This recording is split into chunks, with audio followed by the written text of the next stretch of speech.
مرحبا يا جماعة وأهلا وسهلا فيكم. معكم حمزة من قناة كامب اند مور، القناة اللي بتختص بعالم التخييم والهايكينج.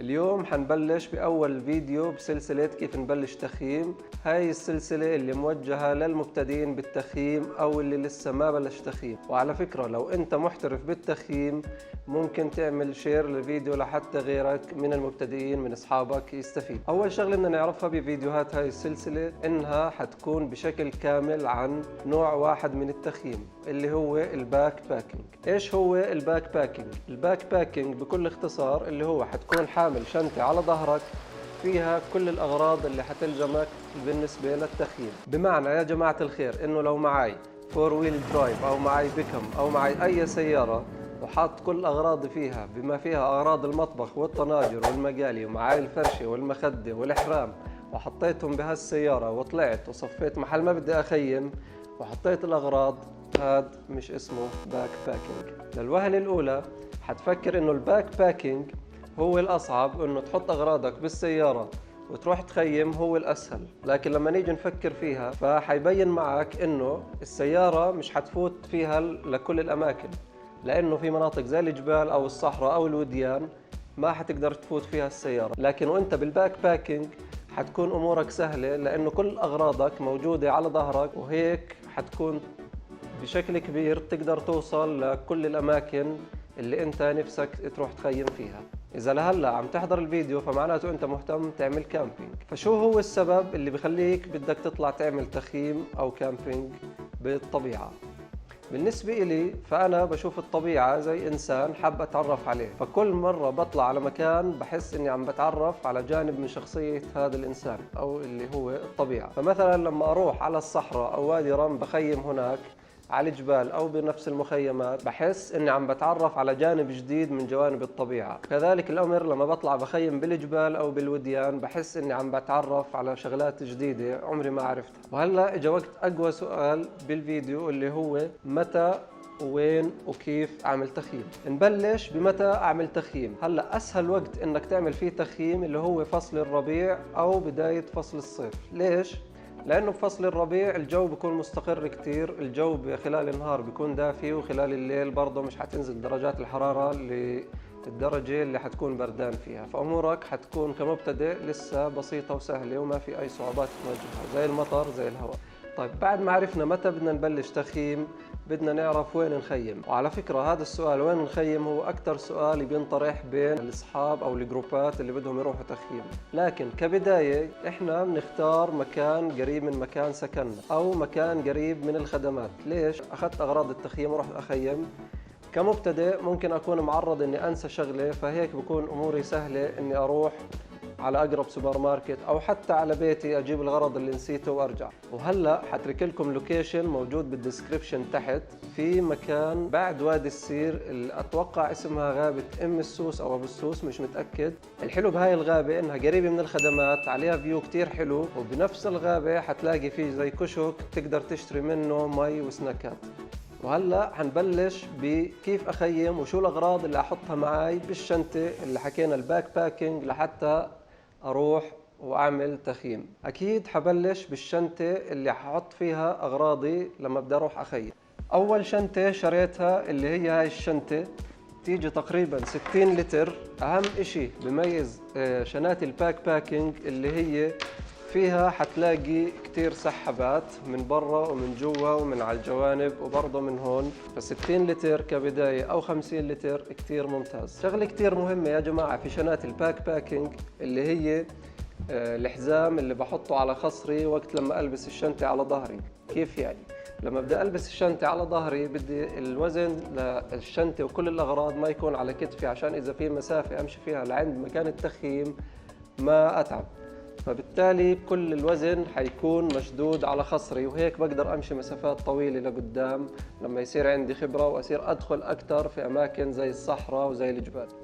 اول غرض حيكون معي جوا الشنطه اللي هو الخيمة اللي تعتبر من أهم الشغلات بالتخييم ومن أهم مواصفات الخيمة اللي راح أحملها معي على ظهري في الشنطة، اللي هي تكون خفيفة الوزن وحجمها صغير. وشغلة كتير مهمة كمان إنه تكون الخيمة مكونة من طبقتين. أول طبقة حتكون زي شبك بيحميني من الحشرات وخصوصا الناموس، وتاني طبقة حتكون مقاومة للمطر أو المي. وثالث شغلة لازم تكون معي بالتخييم لحتى يكون تخييمي 5 ستارز وأكون مرتاح خلال نومي، اللي هو حيكون معي فرشة ومخدة.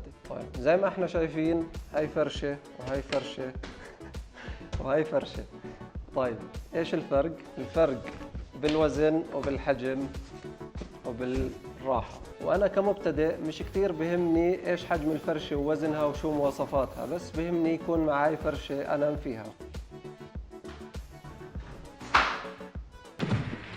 اعمل نفسك ميت، اعمل نفسك ميت. وبالنسبة لمخدة التخييم، فأحلى إشي بهاي المخدات إنها بتيجي نفخ. اللي متعود ينام على مخدة عالية فبيقدر ينفخها كتير، وبالتالي بيقدر ينام على مخدة عالية. واللي متعود ينام على مخدة واطية فمش حينفخها كتير وحينام على مخدة واطية. رابع شغلة اللي هي حتكون معي سليبينج باج، اللي هو كيس مصنوع من القماش، حيكون فيه له سحاب، حفرده فوق الفرشة وأحط حالي جوا وانام. اهم اشي بالسليبينج باجز انه حيكون لها تصنيفات، فحتلاقي منها انواع مخصصة للشتاء لدرجات الحرارة الواطية، وفي اشي مخصص للصيف اللي هي درجات الحرارة العالية، وفي اشي حيكون معتدل او اللي بسموه 3 سيزونز، يعني حيكفيك صيف شتاء خريف. الأواعي من أهم الشغلات خلال التخييم، لأنه إذا بلبس الأواعي الغلط فمش راح أستمتع نهائياً خلال فترتي بالتخييم. طيب شو الأواعي اللي ألبسها؟ أول إشي بدنا نحكي على الأواعي اللي ما تلبسها، اللي هي الجينز. الجينز كتير تقيل، الجينز بيحبس حرارة، بخليك تعرق أكتر، بخليك بدك تشرب مي أكتر، وبالتالي حتحمل معك بالشنطة مي أكتر، وهذا بيعني إنه وزن أكتر على ظهرك. الشغلة الثانية اللي بدنا نبعد عنها خلال التخييم اللي هي القطن. ليش؟ لأنه القطن بيحبس سوائل، وبالتالي التيشيرت اللي انت لابسه عم بجمع العرق اللي انت عم تعرقه مثلا، فهاد راح يخليك تشعر انك بردان، ولما تشعر انك بردان حتشعر انك بدك اواعي اكثر، وممكن حتى يصيبك لفحة هواء. فعشان هيك نبعد عن القطن. هلا عرفنا شو ما نلبس، فبدنا نعرف شو نلبس. بدنا نحاول نلبس الأواعي المصنوعة مثلا من البوليستر، لأنه البوليستر ما بيجمع سوائل. بالعادة لما نطلع نعمل تخييم أو نطلع نعمل هايكينج بنعتمد في لبسنا على نظام اسمه نظام اللايرز، اللي هو نظام الطبقات. طيب يا جماعة، هلأ أنا لابس أول طبقة واللي هي عبارة عن تيشيرت مصنوع من خامة البوليستر. طيب هلا الدنيا خلينا نحكي انها نهار والشمس موجودة واموري تمام. طيب بلشت الدنيا تصير مغرب او ليل وحسيت بالبرد، ايش لازم اعمل؟ اللي لازم اعمله اني لازم البس طبقة ثانية فوق هاي الطبقة. طيب يا جماعة، هلا الدنيا صارت ليل، حسيت في البرد فلبست هاي البلوزة واللي هي مصنوعة من البوليستر. فهلا كل ما شعرت في البرد ودرجة الحرارة انخفضت أكثر فبحط على حالي كمان طبقة، والعكس صحيح. لما أكون لابس 3 أو 4 طبقات وحسيت بالدفى ممكن أشلح طبقة ويضل علي مثلا طبقتين، ولما أحس إني كمان لسه دفيان أو شوبان برد بشلح كمان طبقة. شغلة كتير مهمة يا جماعة خلال التخييم، يكون معاي مصدر ضوء. ومصدر ضوء مش شرط يكون بس هيد لامب اللي بيلتبس على الراس، فمثلا ممكن استخدم الفلاش اللي في الموبايل واعمله كمصدر ضوء. فكبداية ما في داعي اكلف حالي واشتري هيد لامب خصوصي. شغلة كتير ضرورية تكون في كل باك باك اللي هي حقيبة اسعاف اولية حتى لو كانت صغيرة. شو اهم الشغلات اللي لازم تكون معاي بشنطة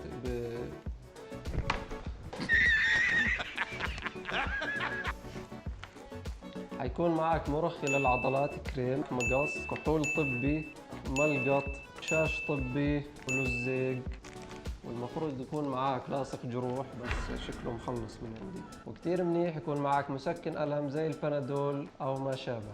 بنوصل للشغلة اللي قبل الأخيرة بالشغلات اللي لازم تكون معي خلال التخييم، وهي شغلة كتير مهمة طبعا والكل بحبها، واللي هي الأكل والشرب.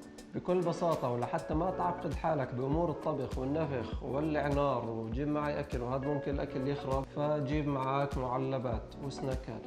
وبتقدر تاخذ معك معلبات زي معلبات التونة والذرة والفاصوليا الحمراء والحمص الجاهز للأكل. وبالنسبة للسناكات ممكن اخذ معي اشياء صحية زي الفواكه والخضرة، بس بحاول ابعد عن الموز لانه خرابه سريع وممكن يخرب لي كل اغراضي جوا الشنطة اذا اتفعص. برضه بحاول ابعد عن الشوكولاتة لنفس السبب. واذا طالع اخيم لليلة واحدة فبحتاج تقريبا ما بين 3.5 لتر مي لغاية 5 لتر، ما بين اكل وشرب وتغسيل. ممكن لقدام بس تكون تعودت على التخييم وامورك صارت مستقرة اكثر، بتصير تقدر تاخذ معك اشياء وتحضرها وتقدر تولع نار، سواء بانك تولع حطب مكان التخييم او بانك تاخذ معك الغاز الصغير والشعلة الغاز الصغير. وبنيجي هلا لاخر شغلة لازم تكون معنا دائما وابدا، وهي اهم من كل الشغلات اللي ذكرناها بهذا الفيديو. لازم يكون معاي كيس زبالة، هذا شيء ضروري يعني لا يستغنى عنه ابدا. وكثير بنطلع رحلة تخييم سواء على وديان او صحراء او غابات او على جبال، بتكون المناظر رائعة جدا، لكن اللي بخربها هي الزبالة اللي تاركينها الناس وراها. فرجاء حار يا جماعة، لما تطلعوا رحلة سواء تخييم او رحلة بنفس اليوم او هايكينج او اي نوع من انواع التفاعل مع الطبيعة، يكون معكم كيس زبالة كبير تلموا فيه كل اشي. طيب هلا السؤال اللي بيطرح نفسه، لازم اشتري كل هاي الاغراض؟ وخصوصا انا كبداية وكمبتدئ حيكلفني الموضوع كتير، وممكن احتمال كبير ما يعجبني كل موضوع التخييم، فشو اعمل؟ هلا حيكون عندك خيارين. اول خيار ممكن تلجأ له اللي هو انك تستأجر عدة التخييم او معظمها من محلات اللي بتأجر عدة التخييم او بتبيعها. وتاني خيار حيكون معنا لحتى نوفر عدة التخييم اللي هو كالتالي. الو. مرحبا مازن. هلا هلا حمزاوي. كيفك؟ شو اخبارك؟ والله تمام، كيفك انت؟ شو اخبارك؟ والله تمام. يا اخي بدي اطلب منك طلب.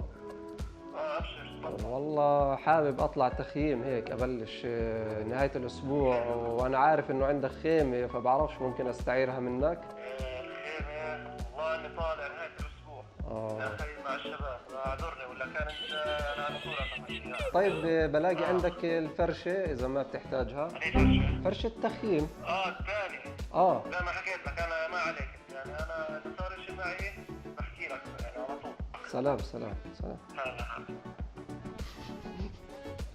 طيب بتمنى يكون عندكم اصحاب احسن من اصحابي وتقدروا تستعيروا منهم عدة التخييم لحتى تجربوا هاي التجربة، وبالتالي تقدروا تقرروا اذا فعلا بدكم تشتروا وتكملوا ويصير عندكم رحلات تخييم منتظمة او لا. وهيك بنكون وصلنا لنهاية هذا الفيديو، وبتمنى تعملوا لي لايك وشير وسبسكرايب لحتى اللي ما شاف الفيديو يقدر يشوفه ويستفيد، خصوصا من اخر معلومة اللي هي تلم كل اشي وراك. وبنشوفكم الاسبوع القادم لحتى نحكي بتفاصيل اكثر عن التخييم وعن كل ما يخص التخييم.